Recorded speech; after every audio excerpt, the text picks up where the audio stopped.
Do you want to turn call screening on or off on your iPhone? Here's how to find the setting, plus where to look on newer or different iPhones. Call screening settings can vary depending on your iPhone model and iOS version, but here's the quickest way to manage them. Open the Settings app on your iPhone. Scroll down and select Apps. From here, look for Phone. Scroll down and select Silence Unknown Callers. To filter calls from unknown numbers, turn on the toggle. When enabled, calls from numbers that aren't in your contacts may be sent directly to voicemail instead of ringing. If you'd like to receive all calls normally, simply turn the toggle back off. If you're using a newer iPhone with the newer iOS version, you may see additional options such as call filtering, screen unknown callers, or ask reason for calling.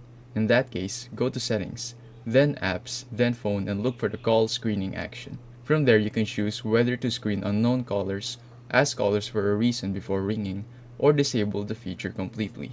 Since Apple occasionally changes these settings between iOS updates, the exact menu names may vary slightly on your device. And that's it. That's how to turn call screening features on or off on your iPhone. If this video helped you, please leave a like and subscribe for more tech tutorials like this.